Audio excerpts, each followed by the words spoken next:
qui le caractérise et qui le représente. La mauvaise foi. Il y a des potes dans la salle.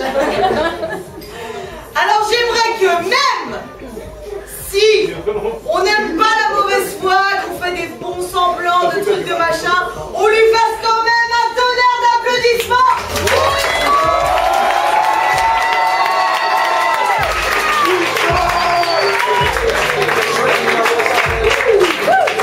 Bonsoir, vous allez bien ce soir? Ouais, tant mieux pour vous.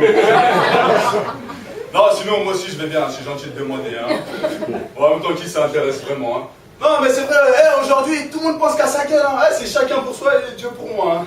Vous avez qu'à voir autour de vous. Les gens ont tellement le nez plongé dans leur téléphone portable là, comme des névrosés. Si jamais il y avait un viol collectif dans leur rame de métro, ils ne se rendraient même pas compte que la victime sera en train de crever la bouche ouverte dans un coin. Hein. Comment, monsieur l'inspecteur? Si j'étais témoin de la scène? Ah non, pas du tout. J'étais en train de consulter mes mails à ce moment-là, en fait. Comment? C'était pourtant dit sur la pauvre fille. Ah bah écoutez, ils ont sûrement dû être très discrets parce que, sincèrement, Comment? Si j'ai pas non plus entendu des cris ou des appels de détresse? Non, même pas. Hein. Mais bon, pour être honnête avec vous, je pense que ça a dû se passer quand j'écoutais ma messagerie vocale. Hein, parce que je vous assure que j'ai pas perçu le moindre petit bruit. Hein. Pourquoi? Qu'est-ce qui s'est passé exactement? Et j'espère au moins que c'est pas trop grave. Hein. Comment? Ah, elle est morte! Ah merde! Ah ouais, c'est vraiment regrettable. Hein. Ben, dans ce cas, vous transmettrez mes plus sincères condoléances à sa famille de ma part. Hein. Ouais. Par contre, vous m'excuserez, mais là, je dois vraiment y aller. Hein. Non, parce que je viens de recevoir un post sur Facebook auquel il faut que je réponde très rapidement. Alors, si jamais vous avez d'autres questions à me poser par la suite, eh ben, surtout n'hésitez pas. Hein. Ouais, je reste à votre entière disposition. Ah, vous pouvez me joindre 24 heures sur 24, 7 jours sur 7. Je sors jamais de chez moi sans mon téléphone portable. Quand on peut rendre service à son prochain. Hein. Et le plus fou, c'est que ce phénomène de société touche même les plus démunis. Hein. Ceux qu'on aurait plutôt tendance à considérer comme les plus humbles, qui ne sont pas vraiment censés se donner d'importance. D'ailleurs, quand parfois on a envie de leur offrir une main tendue, bizarrement, il y en a toujours un ou une parmi eux pour jouer les ingrats. C'est vrai, hein. C'est comme la dernière fois, je croisais un SDF dans la rue, puis je lui fais excuse-moi mon frère, il me reste une moitié de sandwich que je viens d'acheter dans la boulangerie, ça te dit? Mais c'est un sandwich à quoi?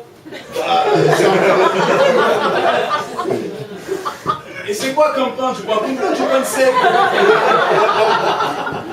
C'est du pain normal. Et le poulet, il est bien cuit ou pas? Bah ouais, mais il est mort quoi, mais tu le vois ou pas ce putain de sandwich là? Ah ouais, je le veux, mais il y a quoi comme sauce dedans? Moutarde ou mayonnaise? Pas de la mayonnaise, wesh! J'ai peut-être à manger de la mayonnaise, moi. Vas-y, tu crois que t'es en position de faire le difficile là ou quoi? Ah, c'est bon, dégage, je t'avais demandé à mettre ton sandwich de merde là. Tu m'as rien demandé avec mon sandwich de merde. Eh ben t'as qu'à te de partout dans la chaîne. Connard, va.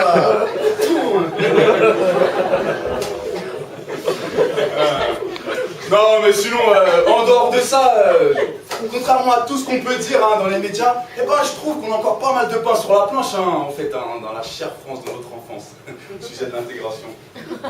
Et pas juste de la petite baguette, hein, mais du beau grand pain de campagne. Hein. Non, parce qu'on aura beau se prendre la tête à se faire blanchir la peau comme le regretté Michael Jackson, quand on est black, on nous voit toujours avec un nez épaté, une coupe afro, un Okuna et quoi qu'on fasse. Hein. Même s'il y a toujours des exceptions quelque part, hein, seulement il ne faut pas se voiler la face, hein, comme certaines femmes musulmanes. Ah, vraiment, partisane du FN par là-bas.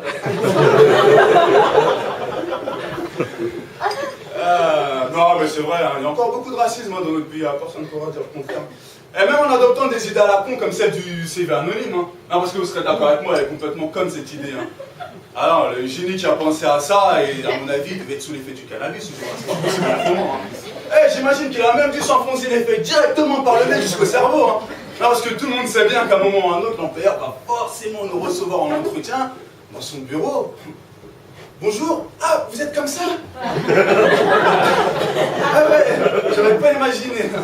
Non mais, asseyez-vous quand même, hein. Non, plutôt sur le tabouret en bois. Le fauteuil, c'est réservé aux candidats de la bonne catégorie. Pose un peu si Hein, comment? Ah non, je veux juste dire que ça fait partie du charme de ce procédé de CV anonyme, hein. On sait jamais vraiment sur qui sur quoi on va tomber le jour J, hein. Alors, vous avez vos papiers? Enfin, je veux dire, votre CV, hein. Et là, le mec, alors que pour tous les autres, il va poser des questions sur leurs différentes expériences, et ben nous, il va nous demander un passeport biométrique, un duplicata de empreinte digitale, voire carrément un test ADN, hein. Et parfois, il ira même jusqu'à nous faire passer sous un portique au rayon X à la sortie du bureau pour voir si on n'a rien emporté avec nous dans nos poches, hein. En tout cas, s'il est raciste et qu'il n'aime pas notre gueule, personne ne pourra prouver ce qu'il a dans la tête, hein. Ou même l'obliger à nous embaucher à la fin de l'entretien, hein. Ah, bon bah, finalement, monsieur, on vous rappellera, hein, peut-être pas cette année, ni même l'année prochaine, mais je vous garantis qu'on vous oubliera pas, hein. Allez, bonne journée. Enfin, je veux dire bonne journée, hein. Ouais, c'est ça, ouais, bonne journée, espèce d'enfoiré. Ah, mais bon, tout ça, on connaît par cœur, hein. C'est devenu une sorte de rituel, hein, pour nous, jeunes Français de parents immigrés, hein. Comme on sait aussi qu'il y a une sorte d'hypocrisie générale en France par rapport à ce sujet, hein. Non, mais c'est vrai, la population française, la première à nous juger quand il y a des problèmes de délinquance. Ah, mais dès qu'un certain Zidane fait gagner l'équipe de France de foot, dès qu'un certain Noah gagne des compétitions de tennis, ou dès qu'un certain Omar Sy engrange plusieurs millions entrés au cinéma, et ben là, bizarrement, on devient intouchable. Comme s'il n'y avait plus de race, plus de nationalité, plus de couleur. À part que le succès et les victoires blanchissent l'épiderme comme de l'eau de javel. Sans parler des courbettes qui sont faites aux émirs, hein, qui viennent passer des vacances fastueuses dans les grands palaces parisiens à coups de milliers de dollars, hein, et qui gardent leur chameau dans le parking aussi, hein. Ou encore à ceux qui viennent acquérir nos clubs de foot avec des sommes indécentes, hein, et qui trempent leur stylo plume dans un baril de pétrole pour signer leur chèque, hein. Alors que dans le lot, il y en a au moins un qui s'appelle Abdelkader Mohamed. Et on ne peut pas vraiment dire que ce soit le nom du genre idéal pour la plupart des familles françaises, hein. C'est pas, monsieur.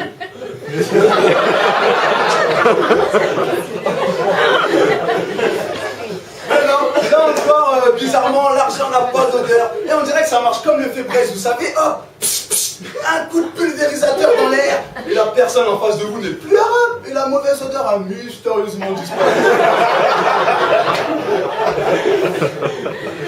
Enfin, quoi qu'il en soit, tout ce que je viens de vous raconter, c'est qu'une partie du problème en fait, hein.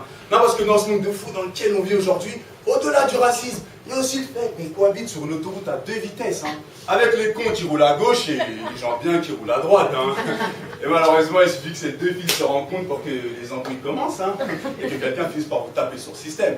C'est comme tous ces connards là dans le métro qui téléphonent et qui font profiter de leur conversation à toute la rame, alors que tous les usagers viennent de sortir du boulot fatigués, qu'ils ont juste envie d'avoir un peu de calme, hein. Allô chérie? Oui, ça va? Quoi?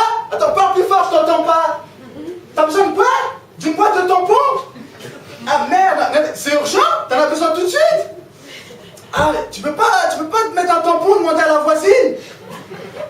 Quoi? Vous avez jamais essayé? Je parais, ça marche bien, mais je sais pas. Ah bon, bah c'est pas grave, hein, je vais essayer de trouver ça sur mon chemin. Bah tu les mets de quelle marque? Avec ou sans applicateur? La boîte de 12 ou de 16? Mais au fait, mais t'es en train de me dire t'as terre à gna là, non? Mais ça veut dire qu'on pourra pas faire du hammam ce soir? Hein? Si je suis ça, je pourrais passer par la porte de derrière. C'est comme on parle aux hommes, toi, hein. Non, mais sérieux, vas-y, mets-le en sourdine, là. Arrête de nous prendre la tête avec ta vie privée à 2 balles. Eh, qu'est-ce qu'on en a à foutre de savoir avec quoi ta gonzesse va colmater ses fuites? Et c'est sur cette note politique que je vais m'arrêter.